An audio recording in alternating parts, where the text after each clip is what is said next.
Hey, y'all, welcome to the Shreveport Connection. And again, my name is Tommy. I'm going to give you a spoiler real quick. There was a change to TLC pay-per-view to the World Heavyweight Championship match. It was going to be Kane versus Edge. Well, it's now a fatal four-way, as Alberto Del Rio and Rey Mysterio were added to the pay-per-view.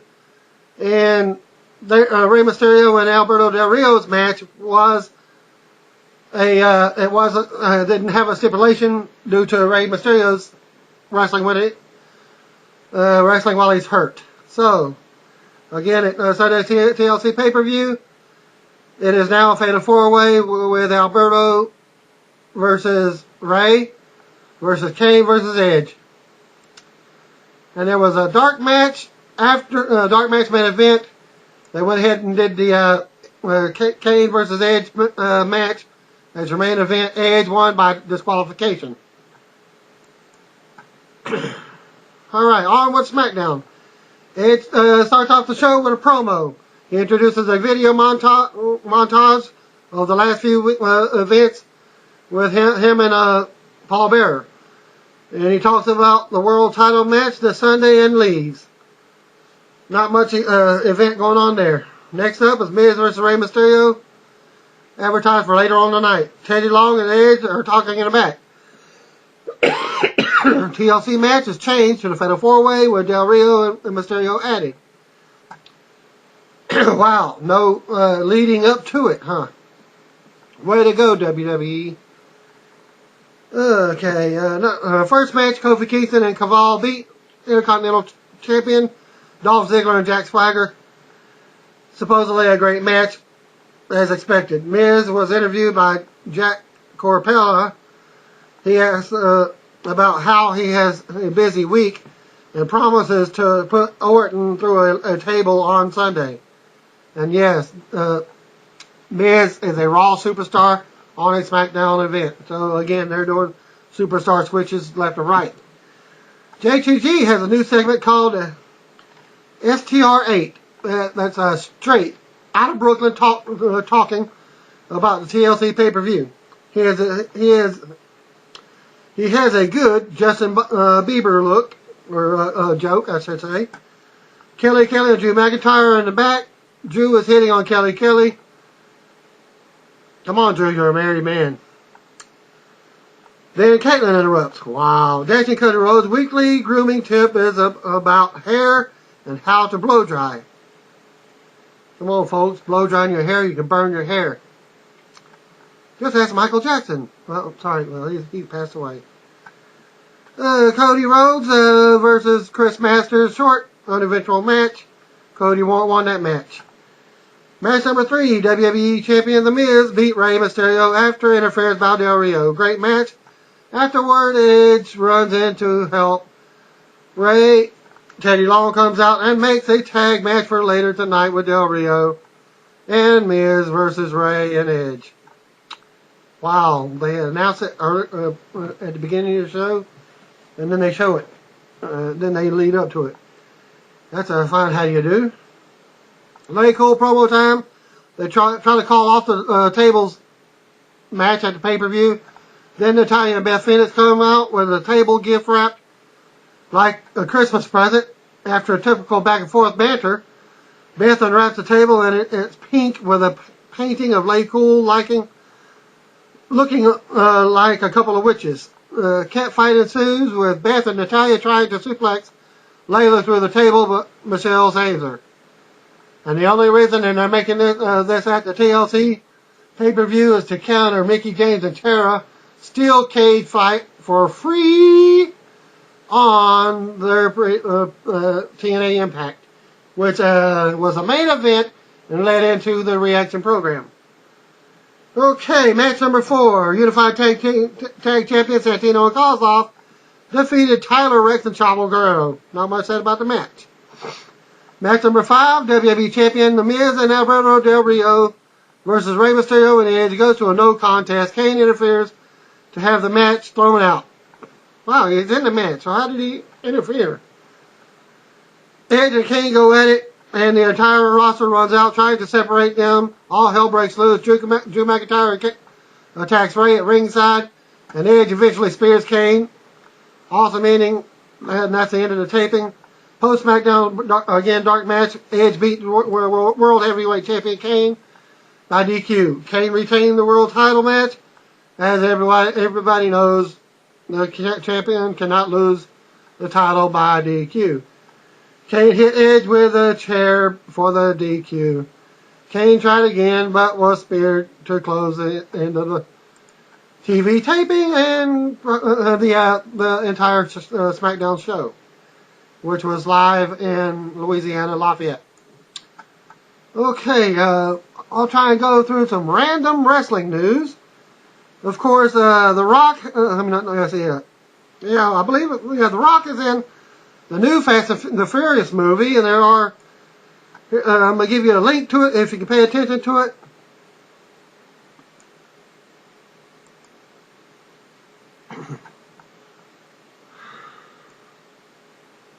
Well, the picture doesn't look like The Rock, though.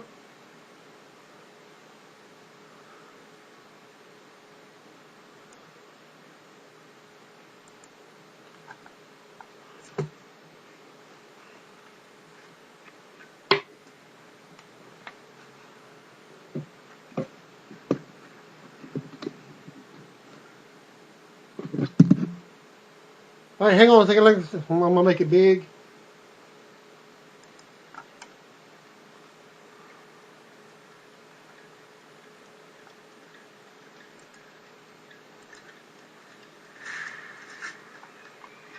Well, can't make it that big. So, are you crazy? Do you know whose money are you stealing? We ain't stealing that. There it goes. Listen up. The men we're after.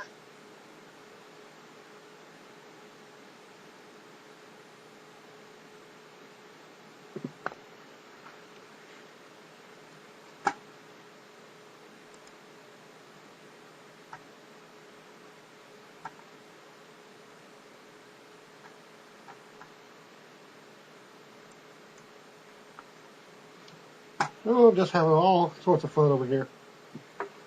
But anyways,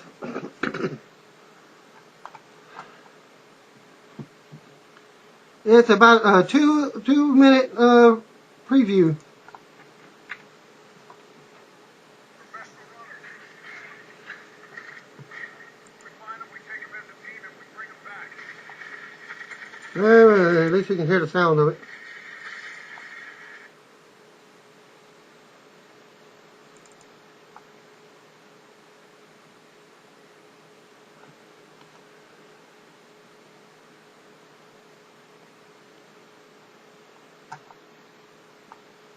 Alright, my sound is all the way up to the max.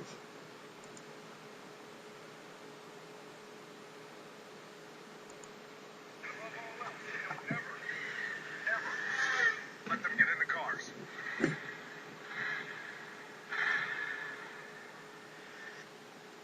And this is the new Fast and the Furious. She's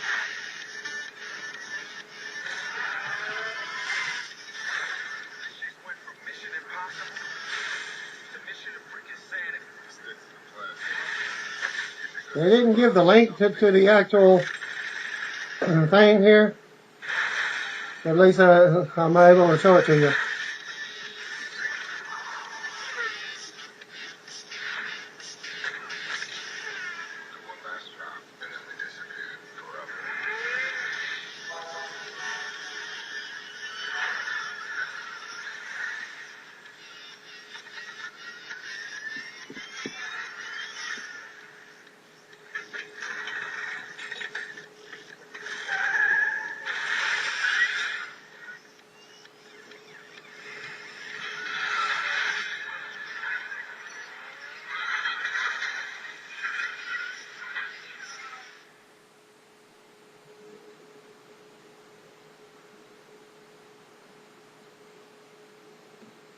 And that's it.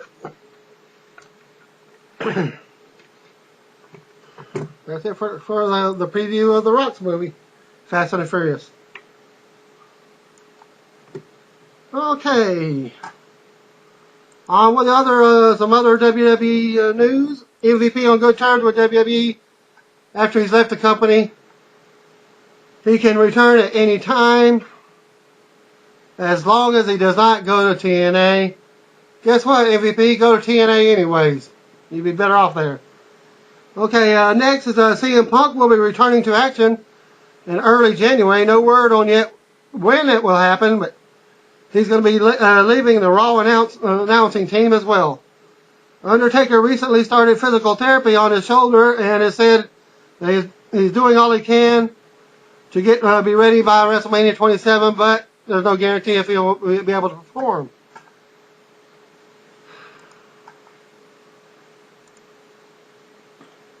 Randy Orton was told to take some time off. I don't know if he's going to actually do it. He has been removed from some house shows, so don't know. Okay, he continues to have issues with his neck and has been encouraged to take some time off. He's only appearing at television events for the time being and undergoing therapy. Goldust was said to be upset about his autobiography, Crossroads. Goldust, Out of the Darkness, was not mentioned once on Monday Night Raw, so they're not giving him a push on that while he's been his injury. Way to go again, WWE. Again, the announcing that Josh Matthews will be headed to SmackDown. The reason why R-Truth hasn't been on TV lately, he's got a case of walking pneumonia. Truth got sick this past week and went into convulsions while traveling. Several other WWE stars rushed him to the hospital immediately when the convulsions started to begin. Truth was told he could have died if they hadn't rushed him to the hospital because his oxygen wasn't getting to his brain. Also, other news, WWE's John Laurinaitis was told this past week that a lot of current talents are working hurt, and the belief is that if they don't get a break, it will lead to more serious injuries. Okay, two dirt sheet things that people that are suggesting that are about to turn heel. Ideas floating around. Edge and John Morrison, both under consideration for heel turns over the next few months. However, the main holdup with Edge turning heel is that the babyface side on SmackDown lacks depth. The Undertaker is out and Rey Mysterio is working while injured. Former WCW talent Tank Abbott and Tough Enough 4 winner Daniel Puder, who did not go to WWE after winning the Tough Enough Challenge, are close to finalizing a deal for a mixed martial arts match on February 26th. It will be held in yet to be it's a yet to be determined for the location somewhere in South California, to my understanding of the reading. Okay, let's see. Now that's a TNA. I'm not going to do that. Well, I might as well. Some random TNA notes. There was the photographer who crashed Hulk Hogan's wedding this past week, screaming, "I'm packing a gun," during the brawl with a security guard. TMZ has learned. According to a source at the wedding, security guard and family friend Ron Howard, no, not the Happy Days Ron Howard, approached the photographer and asked him to leave. Sources say Howard told the cops the photographer, whose name is Robert Martinez, put his forearm on Howard's throat, then yelled, I'm packing a gun." That's when the fight really started, and someone at the wedding called the cops. Clearwater Police Department confirms a gun was mentioned during the altercation, and there's this. We're told Martinez's video camera was rolling during the fight, and cops watched this tape when they arrived. As TMZ first reported, no one was arrested. However, we're told cops want to talk to Howard one more time about the incident. And that's the first I've heard on it, and that's where I'm going to leave it, other than Matt Hardy and his brother talking about something on Monday Night Mayhem. And that's going to be it. Again, pay attention to my next episode, and thanks for watching.